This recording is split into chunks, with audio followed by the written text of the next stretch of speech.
Sitiveni Rabuka has become Fiji Prime Minister after a coalition of parties voted to install him, signaling an end to Frank Bainimarama's 16 years in power. The appointment of Rabuka on Saturday ended 10 days of uncertainty after an election delivered a hung parliament. Fiji's Social Democratic Liberal Party held the balance of power and on Friday voted to form a coalition with Rabuka's People's Alliance and the National Federation Party. The deal was designed to dislodge Fiji First's Frank Bainimarama, who has led the Pacific archipelago since a 2006 coup. Saturday's secret parliamentary vote for Prime Minister was closer than had been expected, with 28 members of parliament voting for Rabuka while 27 voted in support of Bainimarama. Rabuka's coalition holds 29 seats in parliament, indicating that one member had broken ranks to vote in favor of the former prime minister. Rabuka, 74, said he felt humbled to be prime minister as he made his way out of parliament to be sworn in by the country's president. The military had been deployed on the streets of Suva as Rabuka and Bainimarama raced to cobble together a coalition government following a deadlocked general election. Citing unsubstantiated reports of ethnic violence, Bainimarama said the military was needed to maintain law and order.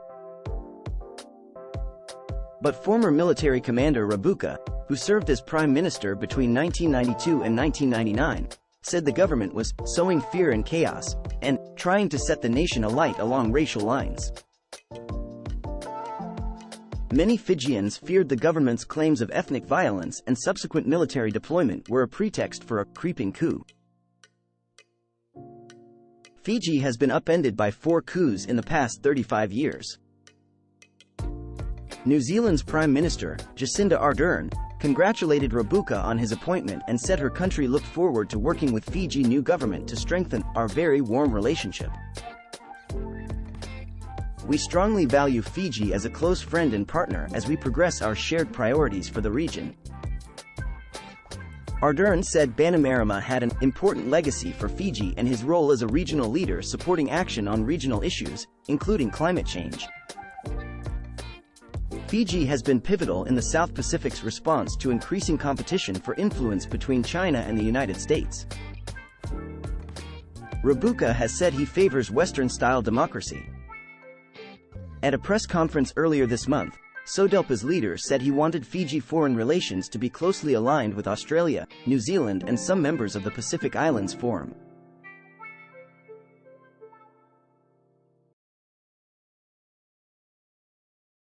China angered, Taiwan cheered by new U.S. Defense Act.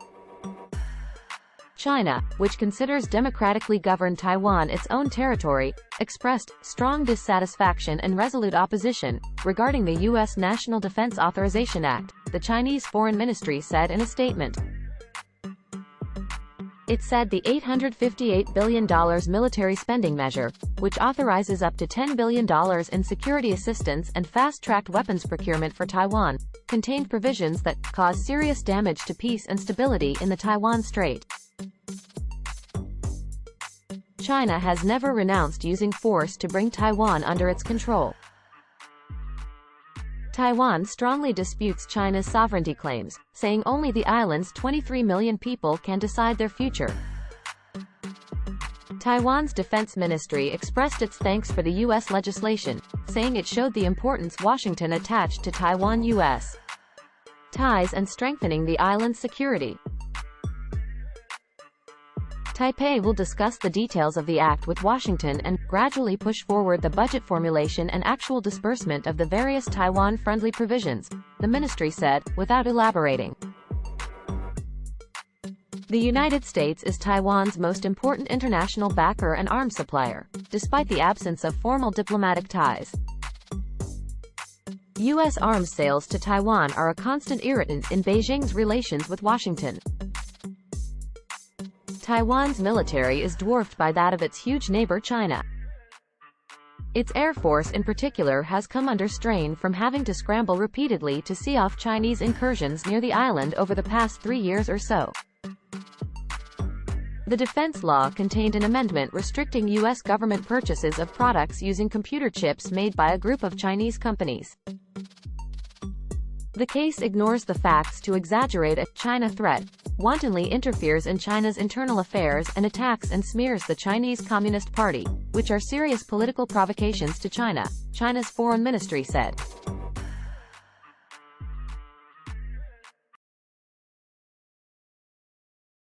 Sam Bankman-Fried and FTX execs received billions in hidden loans, ex-Alameda CEO says. Sam Bankman-Fried and other FTX executives received billions of dollars in secret loans from the crypto mogul's Alameda Research, the hedge fund's former chief told a judge when she pleaded guilty to her role in the exchange's collapse. We prepared certain quarterly balance sheets that concealed the extent of Alameda's borrowing and the billions of dollars in loans that Alameda had made to FTX executives and to related parties, Ellison told U.S. District Judge Ronnie Abrams in Manhattan Federal Court, according to the transcript. Ellison and FTX co-founder Gary Wang both pleaded guilty and are cooperating with prosecutors as part of their plea agreements. Their sworn statements offer a preview of how two of Bankman-Fried's former associates might testify at trial against him as prosecution witnesses. In a separate plea hearing, also on December 19, Wang said he was directed to make changes to FTX's code to give Alameda special privileges on the trading platform, while being aware that others were telling investors and customers that Alameda had no such privileges. Wang did not specify who gave him those directions. Nicholas Roos, a prosecutor, said in court on Thursday that Bankman-Fried's trial would include evidence from multiple cooperating witnesses. Roos said Bankman-Fried carried out a fraud of epic proportions that led to the loss of billions of dollars of customer and investor funds. Bankman-Fried has acknowledged risk management failures at FTX but said he does not believe he has criminal liability. He has not yet entered a plea. Bankman-Fried founded FTX in 2019 and rode a boom in the values of Bitcoin and other digital assets to become a billionaire several times over, as well as an influential donor to U.S. political campaigns. A flurry of customer withdrawals in early November amid concerns about commingling of FTX funds with Alameda prompted FTX to declare bankruptcy on November 11. Bankman-Fried, 30, was released on Thursday on $250 million bail. His spokesman declined to comment on Ellison and Wang's statements. Lawyers for Wang and Ellison declined to comment. Ellison told the court that when investors in June 2022 recalled loans they had made to Alameda, she agreed with others to borrow billions of dollars in FTX customer funds to repay them, understanding that customers were not aware of the arrangement. "I am truly sorry for what I did," Ellison said, adding that she is helping to recover customer assets. Wang also said he knew what he was doing was wrong. The transcript of Ellison's hearing was initially sealed out of concern that the disclosure of her cooperation could thwart prosecutors' efforts to extradite Bankman-Fried from the Bahamas, where he lived and where FTX was based, court records showed. Bankman-Fried was arrested in capital Nassau on December 12 and arrived in the United States on Wednesday after consenting to extradition. A judge ordered him confined to his parents' California home until trial.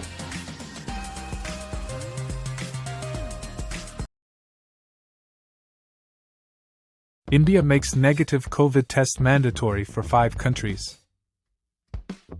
India has mandated a COVID-19 negative test report for travelers arriving from China, Japan, South Korea, Hong Kong and Thailand, the federal health minister said.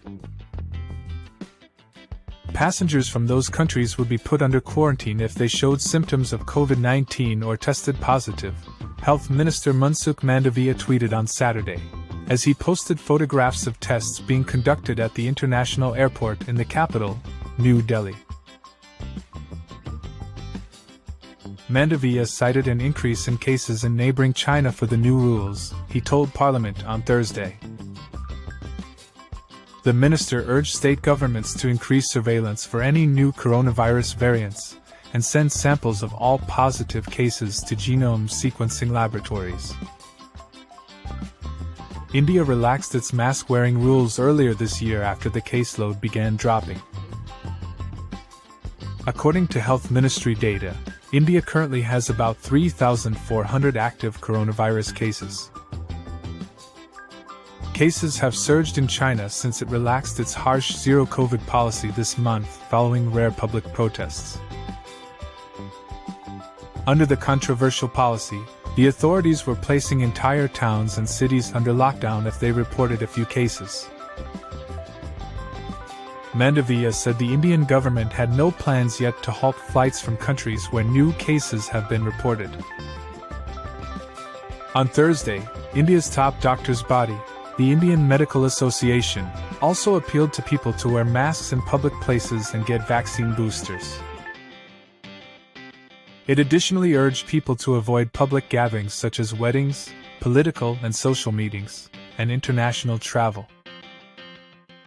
India, a country of nearly 1.4 billion, has administered more than 2.2 billion vaccine doses.